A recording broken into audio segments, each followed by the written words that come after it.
à tous, bienvenue dans le débrief. Au menu cette semaine, l'exploit du HBC Nantes, la belle série de Chambéry ou encore des retrouvailles avec des anciens joueurs. Mais évidemment, on commence tout de suite avec le but de la semaine, le but victorieux d'Hamza Kablouti. C'est 6 secondes, enfin 4 secondes, le coach me dit recule, prends la balle en course, va marquer. J'ai pris la balle en course, j'ai dribblé, j'ai marqué. Et il sait que je suis capable, il sait que je suis capable de marquer des buts comme ça, il sait que je suis capable de faire des exploits. C'est pour ça qu'il m'a ramené. Si je loupe, je vais pas avoir de regrets, de me dire ah non, je cherche plus, c'est pas bien, je vais faire ça. Non. Moi je m'en fous. Je loupe, si je marque. Et voilà, j'ai confiance en moi et je sais que voilà, c'est moi quoi.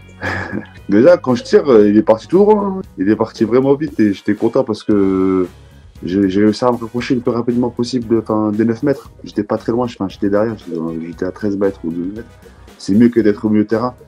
J'ai pris une course arrondie, comme ça m'a permis de marquer le but et j'étais content, comme ça j'ai pris un contre-pied le gardien. Mais la vraie question, Hamza, c'est qu'est-ce qui t'est passé par la tête au moment de ta célébration? Ouais, c'est vrai, j'étais content. Après, vous savez, quand tu marques un but comme ça, t'as les autres, tous les coéquipiers ils sont choqués, tout le monde est choqué, toute la salle est choquée et ils viennent tous te voir. Et du coup, t'as un peu peur et du coup, tu montes. Après, je me suis dit, je monte dans les gradins. C'est une belle célébration. C'est une dédicace aux supporters, parce que les supporters sont pas là aussi. Et voilà. Et je me dis, au moins, celle-là, il faut pas aux supporters, parce que si un but comme ça, il y aurait eu supporters, ça aurait été très très grand. On enchaîne avec l'exploit de la semaine, la victoire du HBC Nantes 23-22 face à Paris. Alors un match archi défensif, 15 arrêts d'un côté, 16 de l'autre. Un HBC Nantes sans Roch Felio, sans Rocco Vnichnek, sans Olivier Niokas, sans Mathieu Bataille, et qui finalement réussit à s'imposer. Alors les deux équipes ont donné de leur personne, mais on a vu un match de très très haut niveau. On écoute Dragan Pechmalbek. Ouais, on était vraiment très très motivés. C'est le dernier match avant la trêve internationale, donc on pouvait lâcher les chevaux sans penser à l'après. Chacun va rejoindre la sélection nationale, mais c'est vrai qu'on a fait un super match de défense, plus que d'attaque. Mais comme disait Thierry Henty, si on veut gagner contre Paris, il faut prendre moins de 30 buts et c'est ce qu'on a très bien fait ce soir. Autre équipe qui a le sourire, c'est Chambéry.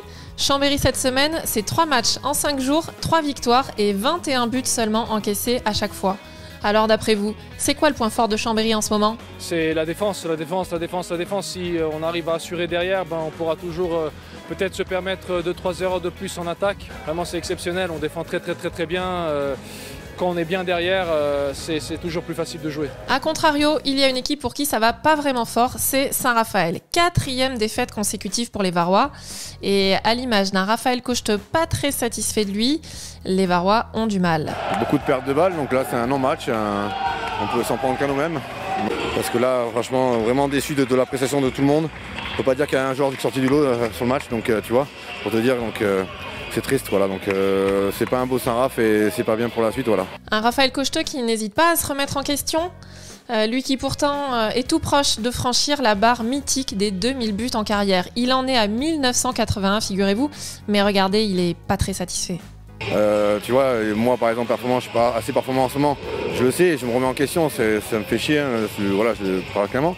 Mais c'est le handball au niveau, c'est les détails. Aujourd'hui, le détail, c'est qu'on n'était pas présent sur le terrain. Et je pense qu'il faut un coup de gueule entre nous, on va se parler et la trêve va nous servir un petit peu à nous remettre les pendules à l'heure, quoi. Montpellier qui devait se remettre la tête à l'endroit après ses 2 défaites de la semaine. Première défaite face au PSG qui, évidemment, les prive un petit peu de titre de champion de France. Et deuxième défaite face à Berlin qui les prive complètement de Final Four de Coupe d'Europe. Eh bien, c'est chose faite avec une belle victoire 34-22 face à Tremblay. Tremblay qui vient de recruter Mathieu Bataille pour la saison prochaine. Mais on reste avec Valentin Porte qui nous explique un petit peu. Ça a été bien, même si en fin de première mi-temps, je trouve qu'on était un petit peu trop en contrôle. On était à portée de fusil de Tremblay et je voulais pas arriver dans un money time compliqué. Et voilà, le début de deuxième mi-temps a été très bon et la victoire fait du bien. Valentin Porte qui a rejoint l'équipe de France pour disputer 2 matchs de qualification à l'Euro 2022. Après les 2 matchs ratés contre la Serbie, on n'a pas forcément le droit à l'erreur. Donc 2 matchs importants et de travail et à enjeu. Donc on va se reposer un petit peu demain. Et puis on partira en Grèce lundi pour le match mardi. Grèce-France, c'est donc ce soir à 19h sur Beansport. Et le match retour France-Grèce, ce sera dimanche à 18h, toujours sur Beansport. Dernière belle image du week-end, c'est l'arrêt décisif du gardien Kim Sonne Hansen. Dernière seconde du match entre Dunkerque et Chartres. Chartres mène d'un petit but.